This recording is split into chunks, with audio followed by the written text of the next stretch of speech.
Good morning, YouTube. I just wanted to share with you this morning some of the updates on the things I've done in the last 3 weeks. So let's get right into it. On the sales side, I bought some new football pads and some workout clothes, some air rifle stuff. I haven't talked about that before, but I have a business that sells in air rifles and that type of paraphernalia. And then also some cell phone cases. I sell in some branded cell phone cases, so I bought some more of those. As I'd covered earlier in the last video, I was looking for a time to sell certain stocks. I think I can show you down below.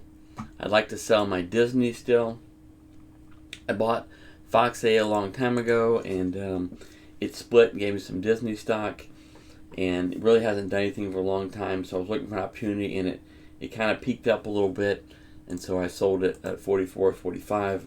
I'm not worried about what it does lately. You know, after I've had a stock 2 or 3 years, it really hasn't moved. I'm not really worried about that. It's really something I just don't want to hold. If you sell the ones that go up and you buy more of the ones that go down, over time you end up with a portfolio of losing stocks, and that's not really a good thing for growth. So I'm really looking at buying more of my winning stocks, the winning companies, over a period of time, and really getting out of some of the ones that stagnate. My Fox is stagnated. I sold that. Additional moves that I made.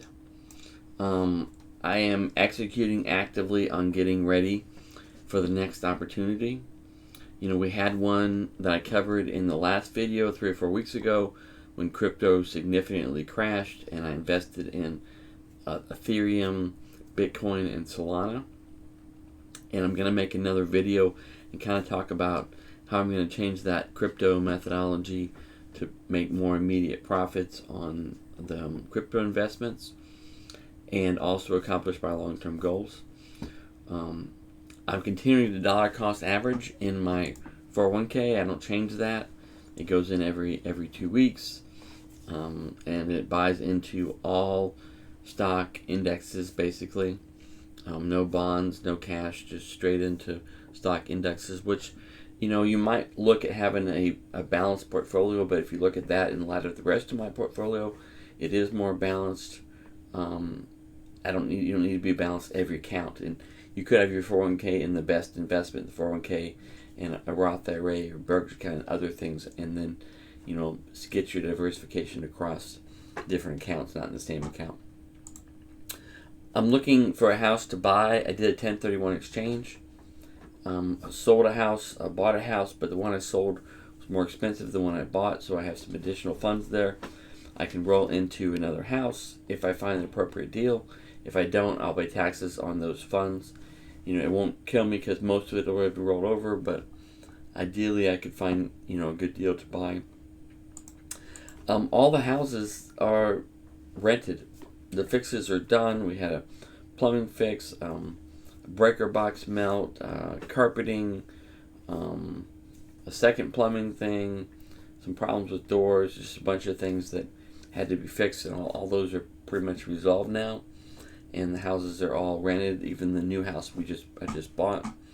What I'm learning about right now, number one, I'm still spending some time investigating commercial real estate. I do not know how to buy commercial real estate with a moat. And when I look to buy something, I'm looking to buy something that's worth $150,000 and sell for $140,000, maybe 10% lower than that, or that I can create some type of value in that's beyond what most people can do.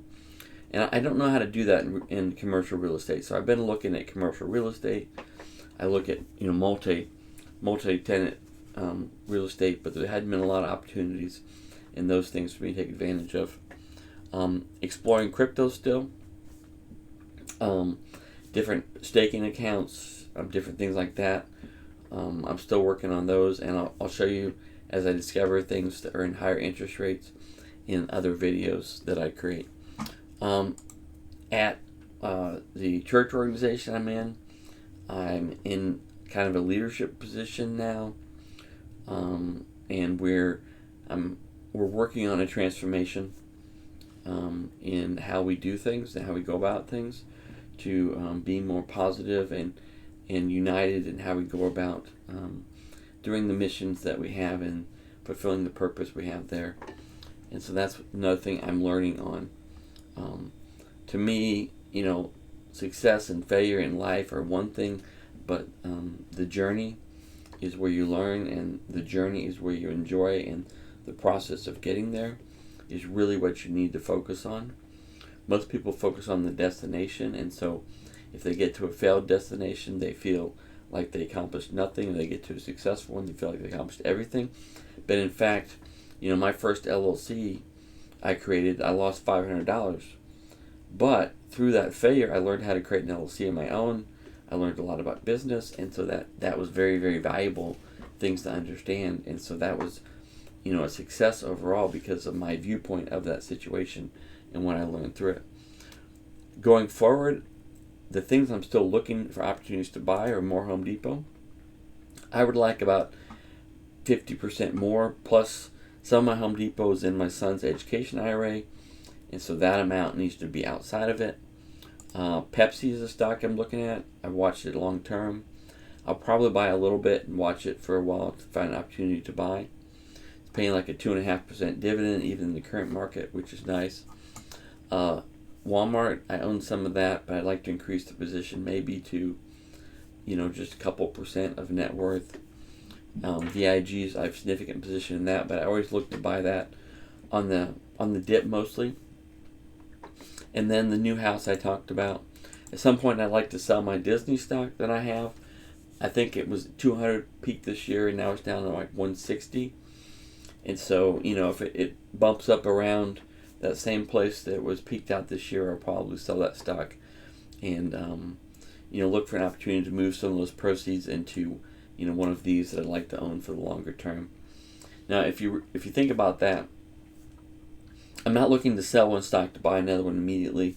I really look at those independent decisions to sell one or to buy another. So if I found, the Home Depot stock I was looking for now, I would buy it ahead of selling the Disney possibly. So I manage a cash position so that I don't have to time those together when I want to do them. And then I have some Rivian, which I was watching, which is an electric car company. High stakes, high IPO, high volatility. And then Coinbase, which is part of the crypto, I have some of that.